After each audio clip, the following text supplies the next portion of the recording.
आइए चलते हैं उत्तर प्रदेश के प्रसिद्ध वाराणसी की यात्रा पर। यहाँ पर स्थित बाबा विश्वनाथ का मंदिर 12 ज्योतिर्लिंगों में से एक है। वाराणसी का प्राचीन नाम आनंद वन था। पौराणिक मान्यताओं के अनुसार एक समय भगवान शिव और माता पार्वती कैलाश छोड़कर ब्रह्मांड का भ्रमण कर रहे थे। उस समय पृथ्वी का यह स्थान पूरी तरह से हरा भरा और जंगल से ढका हुआ था। इस हरे भरे वातावरण और वनों को देखकर महादेव अत्यंत प्रसन्न हुए और उन्होंने अन्य 33 करोड़ देवी देवताओं को भी काशी में आकर निवास करने को कहा तथा इसे अपना स्थायी निवास स्थान बना लिया। भगवान शिव को असीम आनंद देने वाले इस वन को आनंद वन कहा जाने लगा। काशी का सबसे प्राचीन नाम आनंद वन था, फिर इसका नाम काशी पड़ा। संस्कृत के कास धातु से बने काशी का अर्थ है चमकना या प्रकाश फैलाना। पौराणिक मान्यता के अनुसार यह ज्ञान और मुक्ति की नगरी है। भगवान शिव की यह नगरी आध्यात्मिक ज्ञान का केंद्र मानी जाती है। इसे संसार के सबसे पुराने नगरों में से एक माना जाता है, जो आज भी जीवित है। काशी को वाराणसी भी कहा जाता है।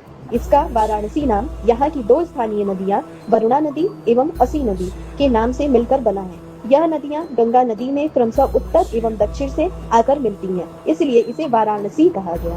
इसी में गंगा नदी के किनारे कुल 84 से अधिक घाट हैं, जिनमें दशाश्वमेध घाट, 80 घाट, राजघाट, पंचगंगा घाट, मणिकर्णिका घाट आदि प्रमुख और महत्वपूर्ण घाट हैं। इन सभी घाटों का अपना अलग अलग धार्मिक, ऐतिहासिक और सांस्कृतिक महत्व है।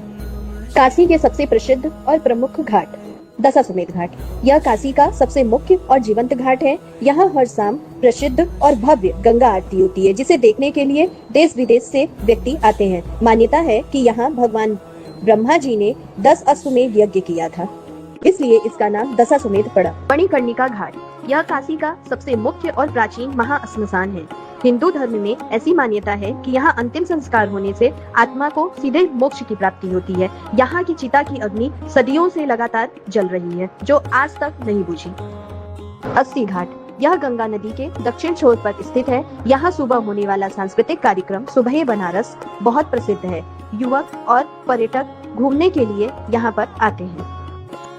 चलिए अब चलते हैं अपने दूसरे घाट की ओर, पंचगंगा घाट। यह वह पवित्र स्थान है जहाँ 5 नदियाँ गंगा, यमुना, सरस्वती, धूतपापा और किरणा का मिलन माना जाता है। यहाँ कार्तिक महीने में दीप जलाने और स्नान करने का बहुत धार्मिक महत्व है। यदि कोई व्यक्ति कार्तिक मास के अंतिम 5 दिन पंचगंगा घाट पर स्नान करता है तो उसे संपूर्ण कार्तिक मास के स्नान करने का फल मिलता है। चलिए अब चलते हैं वाराणसी के प्रमुख घाटों में से अंतिम घाट की ओर, वाराणसी का नमो घाट। नमो घाट गंगा नदी के तट पर स्थित एक आधुनिक और भव्य घाट है। यहाँ नमस्कार की मुद्रा में विशाल धातु की बनी मूर्ति, फूड कोर्ट, बच्चों के खेलने की जगह, झूला आदि चीजें जो जल और थल दोनों को जोड़ती हैं, यह दर्शकों एवं पर्यटकों का अत्यधिक मन मोहती है। वाराणसी के नाम और घाटों की यात्रा यहीं समाप्त होती है। आप भी वाराणसी जरूर आएं। हमारे चैनल को लाइक, शेयर और सब्सक्राइब करें तथा कमेंट में हर हर महादेव लिखें। हर हर महादेव।